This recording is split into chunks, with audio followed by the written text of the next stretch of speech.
kita bisa melihat ada pertumbuhan dan akarnya juga banyak ya. Kembali lagi di channel Rumah Kebun Organik bersama saya Julianto Samosir. Beberapa waktu yang lalu ada yang bertanya bagaimana cara ya membibitkan ini ya jipang. Saya ada dua tips ya. Yang pertama, dia harus dipilih buahnya yang sudah tua. Karena di pasar itu ada juga yang jual yang masih kecil-kecil ya. Bukan yang kecil yang dipakai, tapi yang sudah besar atau terlihat tua seperti ini. Dan yang paling bagus lagi, perhatikan bagian bawahnya ya. Jadi ini tangkai ya, yang bagian bawah kalau sudah ada muncul bagian seperti tunas baru di bagian bawah ini, jadi ini bisa kita pakai ya, dan mudah untuk dapat akarnya dan pertumbuhan batang serta daunnya nanti. Untuk cara nanamnya ya, tekniknya juga ada dua. Jadi bisa kita langsung nanti di lahan, atau kita bisa juga pancing akarnya supaya benar-benar keluar dan batangnya ya. Nah, ini kita akan memperlihatkan, atau saya akan memperlihatkan bagaimana caranya ya. Jadi kita perlu ada wadah seperti ini ya. Ini saya menggunakan botol air mineral yang 1,5 liter yang sudah diisi air ya. Jadi diambil bagian bawahnya, dan berikutnya adalah buah jipang yang tua yang tadi saya katakan ya.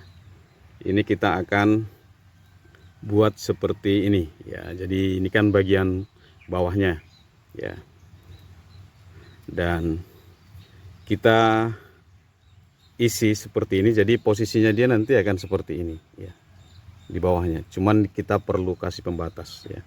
Jadi ini lidi sebagai pengaitnya ya, pengait supaya nggak sampai terendam. Pastikan jangan terendam ya, jangan terendam. Jadi saya akan pasang di beberapa sisi ya, sejajar pastinya.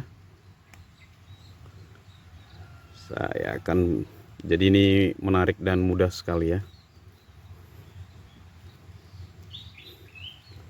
Jadi kita buat seperti ini.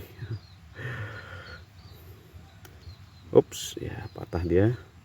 Saya udah siapkan beberapa cadangan, dan kita tinggal taruh seperti ini ya.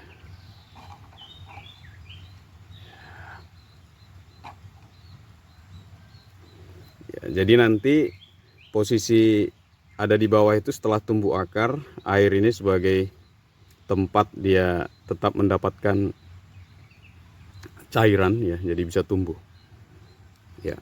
Setelah itu kita tunggu sekitar 2 minggu sampai 3 minggu ya. Nanti akan tumbuh tunas, akar, dan daun pastinya. Berikut ini adalah hasil yang sudah saya uji coba sebelumnya. Kita bisa melihat ada pertumbuhan dan akarnya juga banyak ya. Dan ini memudahkan kita untuk pindah tanamnya, jadi sudah pasti tumbuh ya. Tunas yang barunya juga semakin banyak tumbuh. Ada akar-akar yang baru muncul, dan ranting 1, 2, 3, 4 ya. Dan daunnya juga udah terlihat lebih banyak ya. Artinya sudah ada berkembang. Jadi bagian bawah tadi yang dari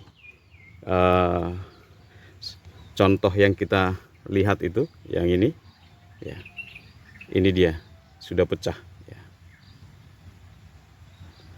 Menarik dan mudah sekali. Tinggal kita persiapkan media tanamnya, mau di planter bag atau langsung di lahan, dan kita buatkan tiangnya pastinya. Nah, setelah ini kita akan lihat cara kedua. Ada juga yang dia langsung di lahan. Setelah kita lihat tadi yang di botol ya, nah ini yang di lahan ya, langsung di tanah maksudnya. Cuman kalau yang di lahan ini sedikit berisiko. Berisikonya adalah kalau salah kita naruh posisinya ya, bisa mati atau dia busuk dan tidak jadi ya, akar dan tunas yang menjadi bakal batang tidak muncul ya. Jadi tips saya kalau mau langsung di lahan, jadi ini pastikan posisinya seperti ini ya, nanamnya. Jadi bukan ininya yang ditanam ya, tetapi bagian ininya. Itu pun dia tidak boleh tertancap seperti ini ya, atau langsung jadi dibuat miring saja.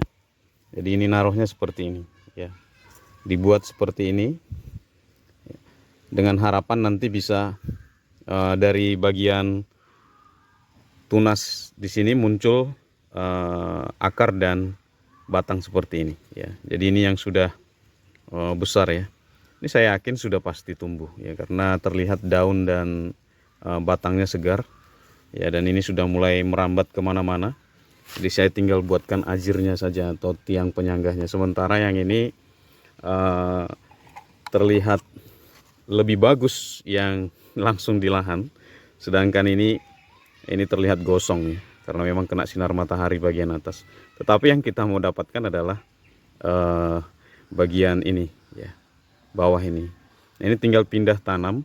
Kalau sudah akarnya segini banyak, ini tinggal medianya saja, jadi mudah juga untuk dipindahkan. Ada 4 bibit yang sudah berhasil di sini. Jadi sebelum saya uji coba, memang maksudnya sebelum saya upload video ini, saya coba dulu ya, pastikan berhasil baru saya share. Jadi di sini juga ada. Nah, ini tinggal saya pindah tanam saja ya. Jadi tinggal pindah tanam saja, kita tanam sekaligus sama ininya ya. Medianya apa saja tergantung, tapi kalau ini karena ini di pinggir tanaman merambat, saya naruhnya juga di tempat yang akan dia lebih leluasa, artinya tidak mengganggu tanaman lain yang ada di lahan saya. Jadi ini tepatnya di pinggir kolam dan lahan kosong di sini ya. Jadi ini nanti harapannya saya akan buatkan tiang di sini, sementara lahan yang ada di sana supaya nanti tidak terganggu. Karena tanaman ini kan merambat ya, merambat, dan kalau sudah merambat itu bisa banyak sekali kalau nggak dipruning daun-daunnya. Jadi nanti ini harapannya dia bisa tetap dapat air, saya tidak harus perlu perlakuan khusus lagi, maksudnya tidak perlu siram terus setiap hari, karena otomatis dia dapat lembab. Nanti kalau air sudah mengalir, ini biasanya tergenang ya bagian bawah, jadi bisa transfer airnya otomatis ya. Demikian tips dari saya pembibitan Jipang ya. Mudah-mudahan membantu dan menginspirasi kita. Salam dari saya, Rumah Kebun Organik Julianto Samosir. Jangan lupa untuk kita menanam, rawat, panen, nikmati, dan bahagia. Semoga sukses.